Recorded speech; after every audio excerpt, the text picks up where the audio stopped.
साथियों नमस्कार। मैं राम प्रताप सिंह कुशवाहा। हमारे चैनल ज्ञान एंड नॉलेज के प्रोग्राम मंथन में आप सबका बहुत बहुत स्वागत है और बहुत बहुत अभिनंदन है, वेलकम है। देखिए, हमारा जो मंथन प्रोग्राम है वो समुद्र मंथन का पर्याय है।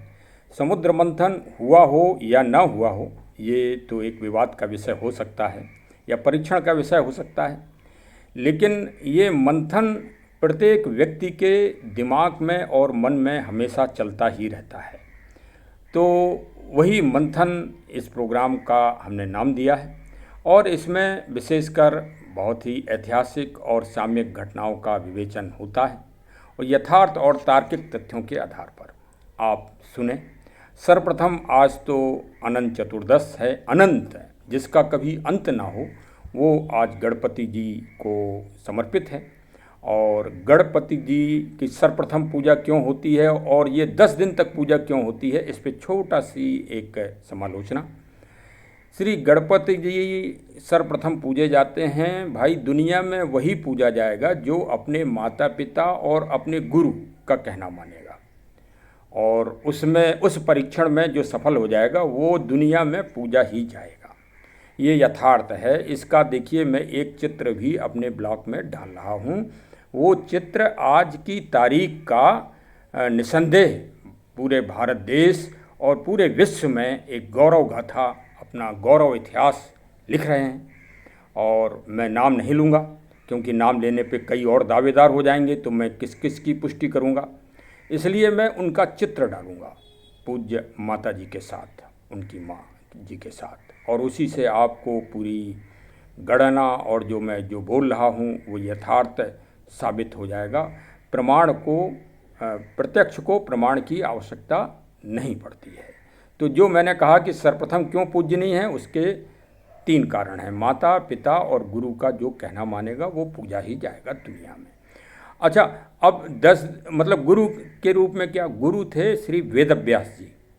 भाई, धर्म के अनुसार गुरु का पद, व्यास गद्दी देखिए आज ही चलती है। जो भी हमारे पंडित जी, कथाकार, जो भी प्रवचन और कथा कहते हैं वो व्यास गद्दी पर ही बैठ कर कहते हैं।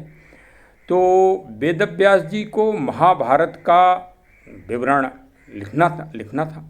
उस लिखने के लिए कोई मिल नहीं रहा था कि कोई लिख ले। लिखना और कहना दोनों काम एक साथ नहीं हो सकते थे। तो देवता सभी बहुत परेशान थे। उन्होंने कहा कि अगर आज, मतलब चौथ के दिन, अगर आज आप डिसाइड करके किसी महानुभाव को दे दोगे जो लिखने में दक्ष हो, तब तो मैं बोलूँगा, और मैं बोलूँगा एक बार तो फिर मैं रुकूँगा नहीं।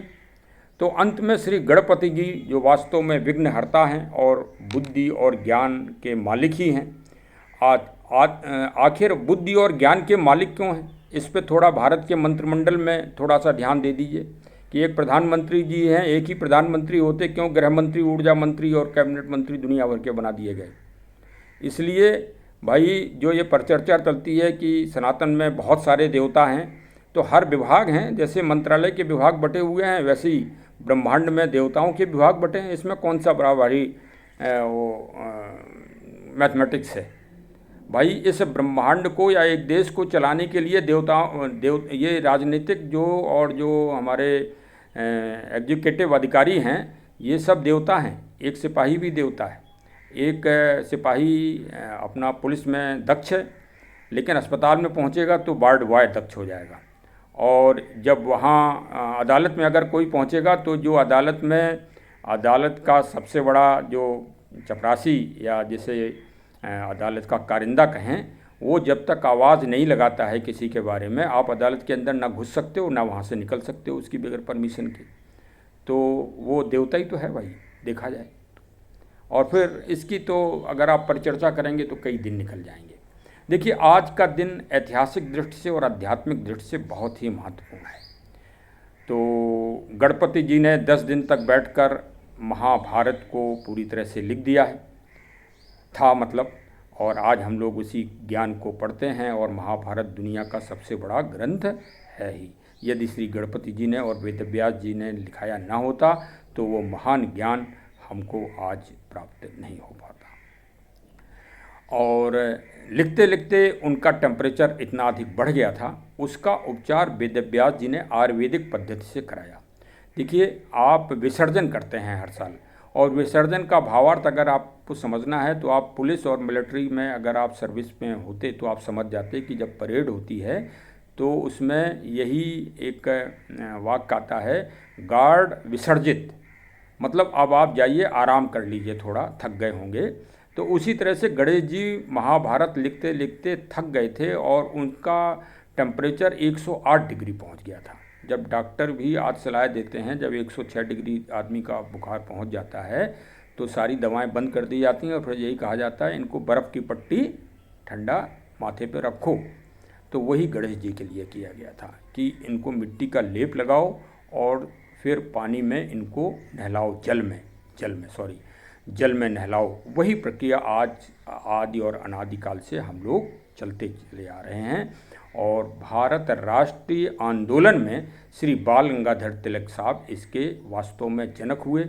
जब अंग्रेज़ों के शासन तंत्र, मतलब निष्ठुर शासन तंत्र में 5 से अधिक लोग इकट्ठे नहीं हो पाते थे, तब गणपति जी को ही उन्होंने माध्यम बनाया। और गणपति, गण का मतलब है गण, जहाँ जन मौजूद हो वहीं से गणेश जी की पूजा प्रारंभ हो जाती है। गणेश जी गणों के प्रतीक हैं, मतलब जन समुदाय के प्रतीक हैं। आज ऐतिहासिक दृष्टि से और भी महत्वपूर्ण दृष्टि है कि क्रांति वीरों के शिरोमणि शब्द मैं कह रहा हूँ, आज परमवीर श्री पूज्य भगत सिंह साहब जी का आज जयंती दिवस है और आज ये 116वीं जयंती हम लोग मना रहे हैं। तो ये हम सब के लिए एक गौरव का विषय भी है आज ऐतिहासिक दृष्टि से। श्री गणपति जी के विसर्जन से संबंधित कुछ रमणीक और बहुत ही दिव्य वीडियो प्राप्त हुई हैं, उनका आनंद लीजिए और अगले वर्ष के लिए पुनः गणपति जी को आमंत्रित करिए।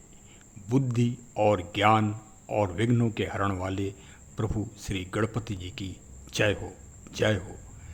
जय हिंद, जय हिंद। चैनल को सब्सक्राइब न किया हो तो अवश्य कर लें, बेल आइकन की बटन दबा दें, जिससे मंथन प्रोग्राम में हमेशा के लिए आप जुड़े रहें और आपको नई नई ऊर्जा प्राप्त होती रहे। धन्यवाद, धन्यवाद। ही समिंदराची लाट, देवा पाहते तुमची वाट, ढोल ताशाच्या या गजरात, देव निघाले थाटा माटात, या चरणी तुझ्या है देवा, ठेवा तो जीवन आमचे, घेतो निरोप तुमचा देवा, तुम्ही सदा सुखी आम्हा ठेवा, बाप्पा मोरया मोरया मोरया। देखेंगी तेरी राहें, प्यासी प्यासी निगाहें, तो मान ले तू मान भी ले कहना मेरा, लौट के तुझको आना है, सुन ले कहता दीवाना है, जब तेरा दर्शन